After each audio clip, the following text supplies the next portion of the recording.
নমস্কার, আমি স্বাগত। Hey guys, and you are watching stump line. India এবং নিউজিল্যান্ডের 3 ম্যাচের ওয়ানডে সিরিজ শেষ। রেজাল্ট আমরা সবাই জানি, 2-1 আমরা সিরিজে পরাজিত হয়েছি। তার কারণ বিশ্লেষণ করব, ছোট ছোট যে পয়েন্টগুলো আমরা হাইলাইটসে বলিনি সেগুলো নিয়ে আলোচনা করব। আর আলোচনা করার জন্য অবভিয়াসলি যারা তোমরা স্টাম্প লাইন দেখো তারা জানো আমার সাথে রয়েছে রানাদা। রানাদা, বলো। 3টে ম্যাচ আশা করি তুমি দেখেছো। আমরা যখন অস্ট্রেলিয়ার সিরিজটার কথা বলছিলাম তখন রোহিত শর্মার দুখানা ভালো ইনিংস এসেছিল। লাস্ট ম্যাচটাতে বিরাট কোহলি এবং রোহিত শর্মা দুজন মিলে ভালো খেলেছিল এবং লাস্ট ম্যাচটা আমরা জিতেছিলাম, কিন্তু সেখানেও কিন্তু আমরা 2-1 সিরিজ হেরেছিলাম। রাইট। সাউথ আফ্রিকা যখন আমাদের এখানে আসে, সাউথ আফ্রিকা তথাকথিত নিজেদের প্রায় ফুল স্ট্রেংথ টিম নিয়ে এসেছিল, আমরাও নিজেদের ফুল স্ট্রেংথ টিম খেলেছিলাম, কিন্তু সেই সময় ডিউটা একটা বড় ফ্যাক্টর ছিল। তো অবভিয়াসলি টসে ইন্ডিয়া 2টো ম্যাচ জিতে যায়, তো সাউথ আফ্রিকাও মানে যেহেতু ডিউ ফ্যাক্টরটা ছিল সেক্ষেত্রে আমরা সেখানেও ক্লিন সুইপ করতে পারিনি, কিন্তু 2-1 আমরা জিতেছিলাম। নিউজিল্যান্ড কিন্তু তথাকথিত নিজেদের পুরো স্ট্রং সাইড নিয়ে আসেনি। তাদের কিছু প্লেয়ারের চোটও ছিল, কিছু প্লেয়ার অ্যাভেলেবেল ছিল না। যেমন মিডিল অর্ডারে 1-2 প্লেয়ারের নাম বলতেই হয়, যেমন টম লেথন নেই, কেন উইলিয়ামসন রাচিন রবীন্দ্র আসেনি, ম্যাট হেনরি ওইটাই তো বলছি যে একাধিক প্লেয়ার যারা নিউজিল্যান্ডের আসেন। কিন্তু ভারতের দিক থেকে তুমি যদি বলো তাহলে জসপ্রীত বুমরা আর হার্দিক পান্ডিয়া ছাড়া বাকি ভারতের ফুল স্ট্রেংথ টিমই খেলেছে। সেখানে দাঁড়িয়ে প্রথম ম্যাচটায় যে জয়টা, তারপরে যে 2টো পরপর হার, যদি তোমাকে আমি জিজ্ঞেস করি যে মোটামুটিভাবে যে যদি রিজনগুলো একটা একটা করে আমরা অ্যাড্রেস করি, তাহলে প্রথম রিজন এই যে আমাদের সিরিজ হার, তার প্রথম রিজন কি হতে পারে? ফার্স্ট রিজন, দেখ আমার কাছে 4টে রিজন এখানে উঠে এসছে যেই টপিক নিয়ে আমরা এইটা আলোচনা করতে পারি আজকের এপিসোডটা। আচ্ছা, কারণ কম বেশি আমরা জানি কি হয়েছে, দর্শকরা জানে কি স্কোর লাইন, এই আমি ওইসবে আমরা যাচ্ছি না। তো ফার্স্ট যেটা আমার মনে হয়েছে সবচেয়ে ইম্পর্টেন্ট এই মুহূর্তের, কোচিং অ্যান্ড ক্যাপ্টেনশিপ। ক্যাপ্টেনশিপ এই কারণে বলছি, 250+ স্কোর, 300-এর নিচের স্কোর, হ্যাঁ, গিল যেভাবে ডিফেন্ড করার চেষ্টা করেছে সেটা করতে পারেনি একদম। ওখানে আমরা দেখেছি, তুই যদি লাস্ট স্ট্যাটিস্টিক্স দেখিস, 40টা ম্যাচ 250+, বাট বিলো 300। তার মধ্যে তোর 40টা ম্যাচ ক্যাপ্টেনশিপ করে, তার মধ্যে 27টা জিতেছে। আচ্ছা, যেখানে বিরাট কোহলি জিতেছে 33টা 40টার মধ্যে এরকম। আর তোর রোহিত শর্মা 14টা এরকম স্কোর পেয়েছিল, তার মধ্যে 14টাই জিতেছে, একটাও হারেনি, মানে 100% স্ট্রাইক রেট। সেইখানে আমরা সাউথ আফ্রিকা সিরিজেও দেখলাম, আবার এই সিরিজেও দেখছি, নিউজিল্যান্ড সিরিজেও দেখছি। সাউথ আফ্রিকা সিরিজে অবশ্য KL রাহুল ছিল না, কিন্তু গিলের যে ক্যাপ্টেনশিপ যে ওয়েতে করা উচিত, মানে প্রেশার সিচুয়েশন যখনই চলে আসছে ও কিন্তু চোখ করে যাচ্ছে, নাম্বার 1। নাম্বার 2 হচ্ছে ও একটা প্ল্যান নিয়েই এগোচ্ছে, প্ল্যান এ। যখন ওর প্ল্যান এ কাজ করছে না, সেখানে কিন্তু প্ল্যান বি বা প্ল্যান সি নেই। এটা কি কোথাও না কোথাও এটা বলা যেতে পারে যে প্ল্যান এ, তার মানে এটাই যে বাইরে থেকে গৌতম গম্ভীর যে প্ল্যানটা সেট করে দিয়েছে তা ছাড়া গিলের কাছে অন্য আর কোনো প্ল্যান, মানে সেই আমরা দেখি না মুখস্থ বিদ্যা হাতে নিয়ে বসে আছে, সেটাই উগড়ে যাচ্ছে আর কি। এক্স্যাক্টলি। হ্যাঁ, এরপরে যে আমরা অন্য মানে সিলেবাসের বাইরে যদি কোশ্চেন চলে আসলো, তখনই একটু অসুবিধে প্রচন্ডভাবে হচ্ছে। আচ্ছা, তো আমার মনে হয় তোর Gill is a very good captain in future, হতে পারে, বাট রাইট নাও আমার হচ্ছে একটু বেশি প্রেশার দেওয়া হচ্ছে ওকে। আচ্ছা, তো যেখানে রোহিত রয়েছে, বিরাট রয়েছে, আমার মনে হয় সেই একটা মানে প্রেশারটা ওর মাথায় চলে আসছে, আমি রোহিত বিরাটকে ক্যাপ্টেনশিপ করছি, যেখানে ওই অত বড় এক্সপিরিয়েন্স নিয়ে বসে আছে। এক্স্যাক্টলি। তো আমার মনে হয় যতদিন রোহিত আছে টিমে, তুমি যখন রোহিতকে সিলেক্টই করছো টিমে, তো আমার মনে হয় he is a born captain, ওকে ক্যাপ্টেনশিপটাই দেওয়া উচিত। এখন দেখো মানে যখন ওয়ানডে ক্যাপ্টেনশিপ রোহিতের থেকে নেওয়া হয়েছিল তখনও এই কথাটাই বলা হয়েছিল যে আদৌ কি শুভমান গিল ক্যাপ্টেনশিপের জন্য রেডি। কারণ একটা জিনিস আমরা বুঝতে পারছি যে রানটা যদি 330-340-এর ওপর চলে যায় তখন ইন্ডিয়ান বোলিং অ্যাটাক যে কোনো কন্ডিশনে হয়তো রানটা আটকে দেবে। কিন্তু আমি এর আগেও আলোচনা করেছি, তুমি হয়তো দেখবে স্টাম্প লাইনে, যে রানের করিডোরটা যদি 280-310 থাকে, মানে যেখানে আমাকে অলমোস্ট 6 মানে রান রেটে আমায় রান করতে হচ্ছে, সেখানে New Zealand, south Africa, Australia, England এই ধরনের দলগুলো যারা ওয়ানডে ক্রিকেটটা ভালো খেলে তাদের কাছে এই ক্যাপ্টেনশিপে কিন্তু মানে একটা ভাইটাল ডেতে ম্যাচ জেতা খুব টাফ হয়ে যাচ্ছে। একদম একদম। আচ্ছা, এটা তো গেল ক্যাপ্টেনশিপের কথা। চলো ঠিক আছে, ক্যাপ্টেনশিপ সবেমাত্র গিল ধরেছে, এদিক ওদিক হচ্ছে, এই হচ্ছে। প্লেয়ার ওয়াইজ কোচিংটা বললি না, কোচিংটা গৌতম গম্ভীরের কোচিং নিয়ে বলো, কি বলতে চাইছো? দেখ, আমরা দেখেছি রবি শাস্ত্রী এরা যেটা ছিল সেটাতে আমরা বাইরে গিয়েও জিততে দেখেছি। একদম ইন্ডিয়ান টিম বাইরে গিয়ে জিতছিল। একদম ইভেন ইন্ডিয়ার বি টিম নিয়েও অস্ট্রেলিয়ার এগেনস্টে সিরিজ জিতেছিল টেস্টে। একদম একদম ঠিক। সেখানে তো বিরাট ছিল না, ছিল না, বুমরা ছিল না, রাহানে ক্যাপ্টেন ছিল। একদম ঠিক। ঠিক আছে, রাহুল দ্রাবিড় এরাতে আমরা কখনো হোম সিরিজ হারিনি, কখনো না, কোনো হোম সিরিজ হারিনি। বাইরের দেশরা মানে বিশ্বাসই করতে পারতো না, কিংবা তাদের কাছে নাইটমেয়ার ছিল যে ইন্ডিয়াতে এসে ইন্ডিয়ায় ম্যাচ জেতা, সিরিজ জেতা তো দূরের কথা, ম্যাচ জেতা। কিন্তু আমরা গৌতম গম্ভীর এরাতে যেটা দেখছি, ফার্স্ট সিরিজ যেটা হারলো সেটা হচ্ছে শ্রীলঙ্কার এগেনস্টে ওডিআই। একদম, শ্রীলঙ্কায় গিয়ে বাজে ভাবে রোহিত শর্মা ছাড়া আর কেউ ব্যাট করতে পারলো না, খুব কম রানে মানে 90-তে 1 ছিল, 180-তে অল আউট এরকম। এবার সেটাও কিন্তু শ্রীলঙ্কার তুই এ টিম বলতে পারিস না। শ্রীলঙ্কার অনেকেই খেলেনি সেই সময়, মানে মেন বোলারদের মধ্যে আমার মনে হয় শুধুমাত্র হাসারাঙ্গা ছিল, আর কোনো স্ট্রাইক বোলার ছিল না। রাইট। তারপরে তোর সাউথ আফ্রিকা এসে টেস্ট সিরিজ হারিয়ে গেল। একদম। তারপরে এখন নিউজিল্যান্ড 89 লাস্ট জিতেছিল, 89 ওয়ানডে 27 বছর পরে। আগের বছরও নিউজিল্যান্ড টেস্ট সিরিজ আমাদের হারিয়েছে, এটা তুই দেখেছিস, ফার্স্ট টাইম টেস্ট সিরিজ জিতে। একদম। তারপরে এখন ওয়ানডেটাও হারিয়ে দিল, এবং সেটাও নিউজিল্যান্ডের বি টিম নিয়ে। Obviously B team. হ্যাঁ, তো এইখানে তুই কোচিং কি বলবি? দেখো, কোচিং স্টাইল বলো কিংবা প্লেয়ার সিলেকশনটা আমার মনে হয় না কোথাও না কোথাও একটা বড় ম্যাটার করে যাচ্ছে। আমি আগের দিন একটা কথা বলছিলাম, সবাই হর্ষিত রানার 50 নিয়ে অনেক কথা বলছে, যে হর্ষিত রানা 50 রান করেছে, 9 নম্বরে এসে বিরাট কোহলির সাথে মনে হচ্ছিল কোথাও না কোথাও ম্যাচ জিতে যাবে। আমি বলছি যে একটা স্ট্রাইক বোলার, যাকে আমি আমার প্রমুখ বোলার হিসেবে মানছি, তার কাছে 50 রান করাটা বেশি ইম্পর্টেন্ট না 9 ওভার 10 ওভার বল করে 5-5.5-এর ইকোনমিতে বল করাটা বেশি ইম্পর্টেন্ট? কেউ যদি 10 ওভারে 86, 87, 88 রান দেয়, তার মানে তুমি 36 রান 40 রান বেশি দিচ্ছ। যেখানে তোমার বাকি দুটো বোলার 4.5, 5 থেকে 6-এর ইকোনমিতে বল করছে, তুমি যখন 40 রান বেশি দিচ্ছ, তো তুমি তো 40 রান যদি করেও দাও তাতে কি যায় আসে? একদম। যদি আমি এই টার্গেটটাই 337-এর জায়গায় 300 নিয়ে নামতাম, তাহলে তো প্রথম দিক থেকে আমাদের প্লেয়ার আরো কনফিডেন্টলি খেলতে পারতো, যে আমার 6 করেই দরকার, তো আমার এক্সট্রা 37 রানের প্রেশারটা পড়তো না। তো হর্ষিত রানাকে তুমি বোলার হিসেবে টিমে রাখছো না অলরাউন্ডার হিসেবে? যদি অলরাউন্ডার হিসেবে টিমে রাখো, তাহলে প্রপার আরেকটা বোলার আমাকে খেলাতে হবে। 2-3টে প্লেয়ার নিয়ে আমি চাইছি তুমি একটু কথা বলো।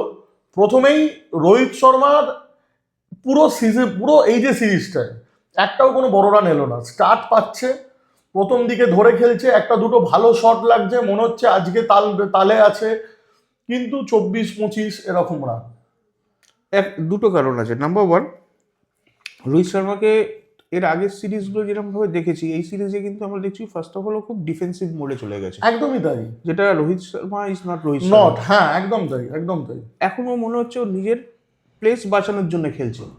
এখনো কি 2027-এর এই পারফরমেন্সের পর 2027-এর বিশ্বকাপ নিয়ে প্রশ্ন থাকতে পারে? প্রশ্ন থাকতে পারে না, কিন্তু এমন ভাবে ওর সঙ্গে ট্রিট করা হচ্ছে, আমার যেটা মনে হয় সেটা ও ভাবতে বাধ্য হচ্ছে। ব্যাপার সেগুলো আমরা তো জানতে পারবো না। ভাবতে বাধ্য হচ্ছে যে আমাকে রান করতে হবে, আইদার রান করো না হলে তুমি বসে যাও, ড্রপ হয়ে যাবে। আচ্ছা, ঠিক আছে, যেটা বিরাট কোহলির ক্ষেত্রে সাজে না, কারণ বিরাট কোহলি রান করেই যাচ্ছে, রান করে, একদম তাই। সেকেন্ডলি ও সঙ্গে যে ব্যাট করছে, মনে কর আগের যেমন জাসওয়াল ব্যাট করছিল, সাউথ আফ্রিকার সময় জাসওয়াল ছিল ওর ওপেনিং পার্টনার, এখন গিল আছে। এখন গিল আছে। এবারে দেখছে যখন গিলও স্লো স্টার্ট করছে, ও স্লো স্টার্ট করছে, অটোমেটিক প্রেসার, অন পয়েন্ট কথা বলেছো তুমি। অটোমেটিক প্রেসারটা চলে আসছে রোহিতের ওপর। এবার রোহিত যখন আবার স্টার্ট নিয়ে মারতে শুরু করতে যাচ্ছে, তখন ও আউট হয়ে যাচ্ছে। একটা বল জিনিসটা কি, আমরা এইটুকু জানি যে যদি কোনো এই ধরনের ভারতীয় পিচে বলো যেখানে 300 রান নর্মাল, তো আমায় যদি 337 340 করতে হয়, তাহলে পাওয়ার প্লেতে অ্যাটলিস্ট আমায় 60-65 রান তো করতেই হবে। সেখানে দাঁড়িয়ে যদি শুভমান গিল এতটাই স্লো খেলে প্রথম থেকে, আমরা দেখছি ও প্রথম থেকেই মানে এতটাই যদি স্লো খেলে, তো তাহলে উল্টো দিকে সেই 60 রান করার প্রেশারটা কোথাও না কোথাও রোহিতের ওপর পড়ছে। সেই কারণেই ও টেম্পারমেন্ট হারিয়ে, ফোকাস হারিয়ে সেই মারতে যাচ্ছে, আবার সে আউট হয়ে যাচ্ছে। আচ্ছা, সেটা তো হলো। সেকেন্ডলি আমাকে বলো যে রবীন্দ্র জাদেজার ওডিআই কেরিয়ার এই 2-3টে পরপর যে সিরিজ হলো, তাতে ওর যা পারফরমেন্স, যে বহু 1.5 বছর হয়ে গেছে 50 আসছে না, উইকেট আসছে না। ইকোনমি নিয়ে রবীন্দ্র জাদেজার কোনোদিন প্রশ্ন ছিল না, কিন্তু ইকোনমিটা তো যথেষ্ট নয়। মিড ওভারে ইন্ডিয়া যে উইকেট ফেলতে পারছে না, 58-3 থেকে 277-4, এই যে গ্যাপটা, যেখানে কুলদীপ যাদব এবং রবীন্দ্র জাদেজা লেথাল বোলিং, একটা বোলিং কম্বিনেশনে থাকার কথা, মানে সেইখানে দাঁড়িয়ে রবীন্দ্র জাদেজার ওয়ানডে ক্যারিয়ার কি তোমার মনে হচ্ছে যে কোথাও না কোথাও শেষের দিকে? আমার কিন্তু তাই মনে হচ্ছে, কারণ দেখ ওর জন্য কিন্তু অক্ষর প্যাটেল বেঞ্চ হয়ে আছে একদম, যেখানে অক্ষর প্যাটেল যথেষ্ট ভালো ওয়ানডে প্লেয়ার। অক্ষর প্যাটেল আর ওর কিন্তু লাইক টু লাইক একই, কারণ ও left arm spinner, left hand bat এবং ডিপেন্ডেবল ব্যাট, একদম মিডল অর্ডারেও ব্যাট এবং করে। অক্ষর প্যাটেলের স্ট্রাইক রেট অনেক ভালো, আর মিডল অর্ডারে এসে নিজেকে কিন্তু প্রুভ করেছে যে ও ব্যাট করতে পারে এবং টিমকে ভরসা দিতে পারে। তো সেই জায়গায় কিন্তু রবীন্দ্র জাদেজার কাছ থেকে আমরা যে পারফরমেন্স আশা করতাম বা পারফরমেন্স করে এসছে রবীন্দ্র, যেটার জন্য ও বিখ্যাত আর কি, আমরা জেনে আসি, বাট এখন কিন্তু সেই জায়গাটা নেই। হয়তো ফিল্ডিং ভালো আছে, বল আছে, কিন্তু ওকে যে জন্য আনা সেটা হচ্ছে উইকেট নেওয়া, ইকোনমিক্যাল অ্যান্ড উইকেট নেওয়া। কিন্তু এখন ইকোনমিক্যালও নেই, কিন্তু প্রত্যেক ওভারে কিন্তু 8 থেকে 9 রান খেয়ে যাচ্ছে। আচ্ছা, ঠিক আছে, আগে যে ব্যাটসম্যান গুলো 10 ওভারও বল করতে পারছে না, মানে দিচ্ছে না আর কি ক্যাপ্টেন 10 ওভার বল করতে। আগে ওকে কিন্তু ব্যাটসম্যানরা সুইপ করতে ভয় পেত, এখন কিন্তু তুই দেখবি লাস্ট নিউজিল্যান্ড সিরিজটাই তুই দেখবি প্রত্যেকটা ব্যাটসম্যান বলে ওকে সুইপ করছে। হ্যাঁ, তো সেই জায়গায় কোনোভাবে মনে হচ্ছে ওর ক্ষুরধার ব্যাপারটা একটু কমে গেছে। আর ব্যাটিং কোথাও না কোথাও আমার মনে হচ্ছে this is end of Rabindra Jadeja, মানে কোথাও না কোথাও ওডিআই। হ্যাঁ, কারণ দেখ প্রত্যেকটা জিনিসেরই একটা সেলফ লাইফ থাকে, এক্সপায়ারি ডেট থাকে। তো যে একটা ইনফর্ম ব্যাটসম্যান বা ইনফর্ম অলরাউন্ডার রয়েছে, why not try him. Plus Hardik পান্ডিয়াও টিমে নেই, হার্দিক পান্ডিয়া ঢুকলে তো সেই জায়গাটা অবভিয়াসলি একটা ব্যাপার থাকবে। আর আরেকটা যেটা জিনিস যেটা আমি তোমার থেকে জানতে চাইবো, যে শ্রেয়াস আইয়ারকে এইবার সুযোগ দেওয়া হলো, প্রবলেমটা কি? প্রবলেমটা হচ্ছে যেদিনকে সবাই রান করছে সেদিনকে তুমি রান করলে সেটা ফ্যাক্টর না, যেদিন দরকার থার্ড ওডিআইয়ে আমি 2-3টে প্লেয়ারের কথা বলবো। এক হচ্ছে নীতিশ কুমার রেড্ডি, তুমি এটাকে একটু সাম আপ করো। নীতিশ কুমার রেড্ডি 50 রান করেছেন, ঠিক আছে, কিন্তু সেই সময় ওই রকম একটা র্যাশ শট মেরে বিরাট আউট হওয়া, যেখানে তুমি জানো যে এরপরে রবীন্দ্র জাদেজার পরে আর ব্যাটসম্যান নেই। দ্বিতীয় কথা, শ্রেয়াস আইয়ার একখানা ম্যাচে ভালো ইনিংস হলো, তারপরে 2খানা পরপর ফেলিও। যেদিন সব থেকে বেশি দরকার সেদিন যদি এই ধরনের প্লেয়াররা না দাঁড়ায়, তাহলে আমাদের এত স্টার খচিত টিম, এত বড় টিম, এত হেভি ওয়েট নাম, তাহলে এই নামের মানে কি? দেখ, শ্রেয়াসের সম্বন্ধে আমি একটা জিনিস বলতে পারি, এই সিরিজটাতে এসছে অনেকদিন পরে, ইনজুরির পরে। একটাই শুধু ডোমেস্টিক তো খেলছিল, দুটো ডোমেস্টিক ম্যাচ খেলেছে, রানও পেয়েছে এবং ফার্স্ট ম্যাচেও স্কোর করেছে। এবার তুই যদি বলছিস যে সেদিন সবাই স্কোর, সেদিন কিন্তু সবাই স্কোর করেনি, করেছে বিরাট কোহলি এবং তোর এর বাইরে ফিনিশারের রোল করেছে। এর বাইরে কিন্তু কেউ রান পায়নি না, তার জন্য ওদের রানটা 300-র উপরে গেছে এবং ফার্স্ট ম্যাচটা ইন্ডিয়া জিতেছে। পরের দুটো ম্যাচ যেটা শ্রেয়াস স্কোর করতে পারেনি, হতে পারে একটা প্লেয়ারের, হতেই পারে। তুই বলছিস ওর জন্য ঋতুরাজ তোর বেঞ্চ হয়ে আছে, কি যে এই যে আমরা হতে পারে বলে ছেড়ে দিচ্ছি, কিন্তু আমরা একটার পরে একটা সিরিজ হারছি। আমরা অস্ট্রেলিয়ার কাছে গিয়ে সিরিজ হেরে এলাম, আমরা এখানে সিরিজ হারছি। আমরা বলছি যে হতে পারে পরে পারফরমেন্স হবে, হতে পারে ভালো পারফরমেন্স হবে, কিন্তু 26-এর বিশ্বকাপে আর দুখানা ওয়ানডে সিরিজ আছে, একটা আফগানিস্তানের সাথে, একটা ইংল্যান্ডের সাথে। আমার মনে হয় দুখানাই বাকি আছে, আর কিছু বাকি নেই। যদি তার মানে কি যে আর কটাই বা ওয়ানডে, 6টা থেকে 7খানা ওয়ানডে খেলা হবে। তো এই রকম একটা আনসার্টেনটি নিয়ে যে আমি যে প্লেয়ারগুলোকে খেলাচ্ছি তাদের বিরাট কোহলি ছাড়া আমি তো গ্যারেন্টিড সেকেন্ড পারফরমেন্স, ম্যাচেও তো বিরাট ব্যাট পারেনি, কিন্তু 3টের মধ্যে দুটোতে তো ভালো দুটো খেলেছে। করেছে। আমি সেটাই বলছি যে এবার বল ওপেনিং স্ট্যান্ডটাও আমাদের 3টে ম্যাচেই পরপর ফ্লপ করেছে। আমি তো এটাই বলছি যে তুমি 26-এর বিশ্বকাপের জন্য, 27-এর বিশ্বকাপের জন্য টিম তৈরি করছো, এদিকে তোমার প্রত্যেকটা বড় নাম বিরাট কোহলি ছাড়া বাকি প্রত্যেকটা বড় নামই কোথাও না কোথাও একটা আনসার্টেনটি ফর্মে রয়েছে। সেখানে দাঁড়িয়ে টপ 15 চুজ করা, কাউকে বাদ দেবো কাউকে ঢোকাবো, এটা কতটা টাফ হবে? মেন প্রবলেম যেটা হচ্ছে না, ড্রেসিং রুমের প্রবলেম হচ্ছে। ড্রেসিং রুমের যে প্লেয়ারগুলো যারা রয়েছে তারা সবসময় একটা ইনসিকিউরিটিতে ভুগছে, যেটা আগেও আমরা যখন আলোচনা করেছিলাম আমরা, হ্যাঁ তুমি এই কথাটা আগেও বলেছো। ওরা নিজেদের বেসিক রোলটা বুঝতে পারছে না যে আমার কি রোল। গৌতম গম্ভীর যেটা বারবার বলছে যে ওর ওই 20 রান ভীষণ ইম্পর্টেন্ট, আমি চাই প্রত্যেকটা প্লেয়ার 30 রান করে কন্ট্রিবিউট করুক। আরে ভাই 30 রান করলে কি হবে তোমার? এক্স্যাক্টলি, আমার চাই 100। একটা প্লেয়ারকে তুমি যদি বলো 30 রানই আমি তোমার থেকে সন্তুষ্ট, তাহলে ও 30 রানই স্টপ হয়ে যাবে। একটা প্লেয়ার ড্যারেন মিচেল দেখিয়ে দিল যে একা যদি একটা প্লেয়ারের ভেতর কনফিডেন্স থাকে, গ্লেন ফিলিপ, যে একটা ম্যাচ দাঁড়ালো মানে একদম পুরো উইনিং ইনিংস। আমাদেরও তো যে হ্যাঁ, যে ওপর থেকে যেমন নিউজিল্যান্ডের প্লাস পয়েন্ট কি, যে প্রথম ম্যাচে তাদের ওপেনিং স্ট্যান্ডটা কাজ করেছে, একটা 90-100 রানের একটা পার্টনারশিপ ছিল। সেকেন্ড দুটো ম্যাচে হয়তো ওপেনিং পার্টনারশিপ কাজ করেনি, কিন্তু মিডিলে এসে তারা ধরেছে। অতএব কি তাদের ওপেনিংও একটা ম্যাচ খেললো, মিডলেও একখানা ম্যাচ খেললো, বোলাররাও দেখালো যে আমি ইন্ডিয়ার মতো টিমকে, যেখানে আমি বলবো যে লাস্ট ম্যাচটা আমাদের যেখানে খেলা ছিল সে তো ব্যাটিং প্যারাডাইস, হ্যাঁ পুরো ফ্ল্যাট ট্র্যাক। তো সেইখানে দাঁড়িয়ে 337 ইন্ডিয়ার মতো এত বড় টিমকে না চেস করতে দেওয়া, সেটা তো তাদের বোলিংয়ের একটা বড় সাফল্য। তো আমাদের ক্ষেত্রে প্লাস পয়েন্ট কি, আমরা যদি এই সিরিজটা থেকে প্লাস পয়েন্ট বের করতে পারি চাই, তাহলে বিরাট কোহলি ছাড়া মানে জসপ্রীত বুমরা যদি না খেলে, তাহলে আমাদের বোলিং অ্যাটাক কি এতটাই কমজোর যে আমরা এই ধরনের যারা টপ 4 কিংবা টপ 5 টিম রয়েছে তাদেরকে আমরা 337 মানে তার 58-3 থেকে তাদেরকে 337 করতে দেবো? তার মানে কি তুই দেখ, প্রসিদ্ধ কৃষ্ণা খেলছে, স্বামী বেঞ্চড হয়ে আছে, বেঞ্চড না 15 জনের মধ্যে নেই। তাহলে কি প্রসিদ্ধ কৃষ্ণা স্বামীর থেকে বেশি ভালো বোলার? স্বামী কিন্তু আমাদের স্ট্রাইক বোলার ছিল। আমি তো সেটাই বলছি যে তুমি ভবিষ্যৎ দেখছো ঠিক আছে, কিন্তু তোমাকে তো প্রেজেন্টটাও দেখতে হবে যে আমাদের বোলিং অ্যাটাক। আমি এটা বারবার করে বলছি যে বিরাটের এরা ছাড়া ইন্ডিয়ান বোলিংকে কোনো, আমার মনে নেই যে লাস্ট কবে গ্লোরিফাই করা হয়েছে। জসপ্রীত বুমরা ছাড়া এই যে আমাদের বাকি বোলিং অ্যাটাকটা, পেস অ্যাটাকটা বিশেষ করে, হ্যাঁ আমি স্পিনের কথা বলছি না, কারণ স্পিনে এই যদি বরুণ চক্রবর্তী ঢোকে তাহলে বরুণ চক্রবর্তী যথেষ্ট ভালো ফর্ম। বরুণ চক্রবর্তী আমার এখনো মনে হয় যে জাদেজার জায়গায় যদি একটা ব্যাটসম্যান খেলে আর বরুণ চক্রবর্তীকে যদি ঢোকানো হয়, তাহলে কুলদীপ বরুণ মিলে একটা ভালো ভালো কম্বিনেশন আমাদের আছে। কিন্তু বুমরা ছাড়া আমাদের পেস অ্যাটাক কেন এতটা মানে উইক লাগছে? কেন এতটা উইক লাগছে? কারণ আমাদের স্ট্রাইক বোলার নেই বুমরা ছাড়া। আর্শদীপটা তাও অনেকটা তৈরি হয়েছে, কিন্তু কেন জানি না গম্ভীর ওকে বারবার বসিয়ে রাখছে। এক্স্যাক্টলি।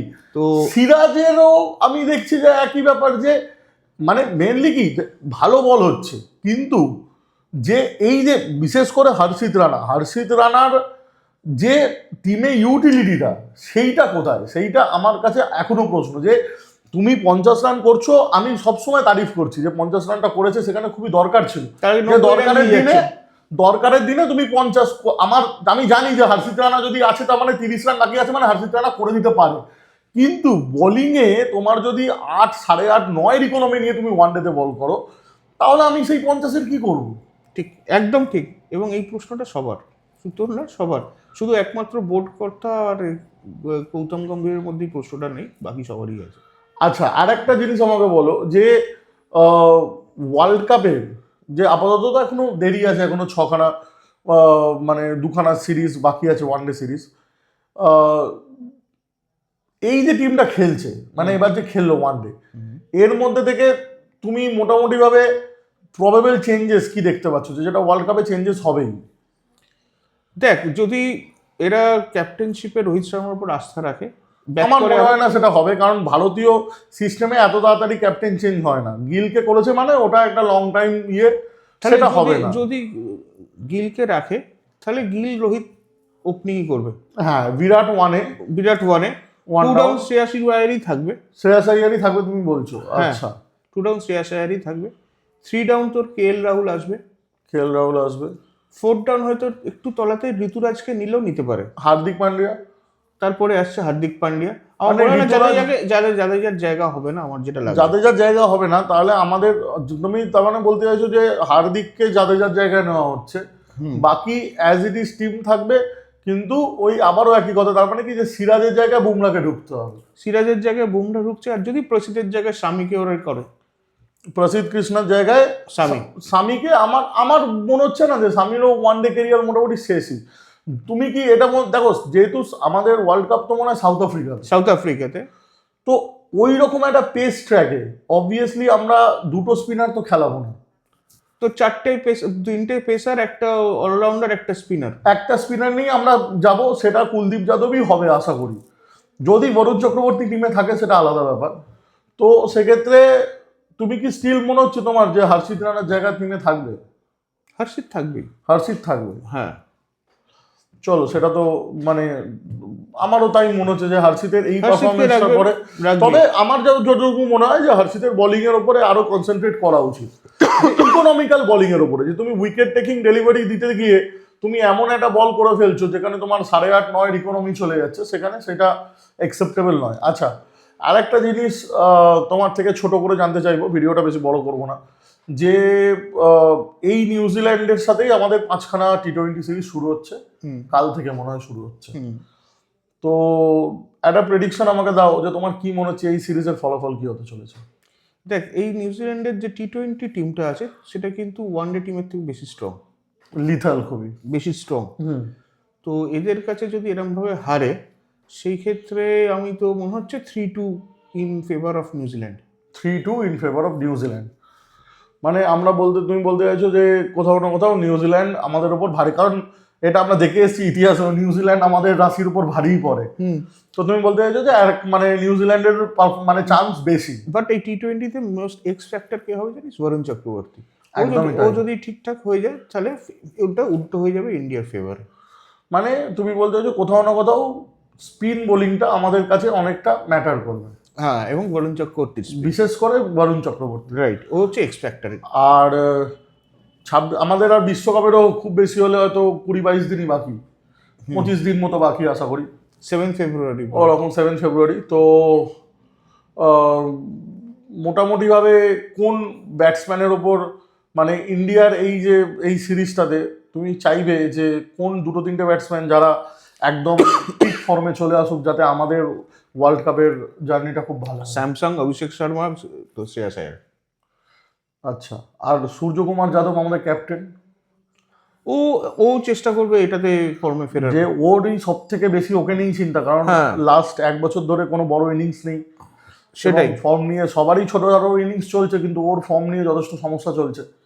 তো সেক্ষেত্রে তাহলে আপাতত তুমি বলতে চাইছো যে আপাতত নিউজিল্যান্ডের ফেভারে, কিন্তু ইন্ডিয়ার যদি বরুণ চক্রবর্তী ভালো বল করে কিংবা যদি স্পিন অ্যাটাক ভালো করে তাহলে কিন্তু নিউজিল্যান্ড প্রবলেমে পড়তে পারে। রাইট।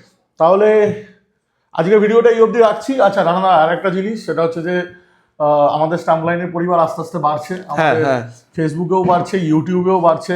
আমাদের ইতিমধ্যে 2-3টে ভিডিও, মানে প্রায় 2টো ভিডিও 10K রিচ করেছে, একটা 9K রিচ থ্যাঙ্কস করেছে। টু ইউ, কারণ তোর অ্যানালিসিসটা এত ভালো হচ্ছে, মানে সত্যিই আমার দেখে ভালো লাগছে।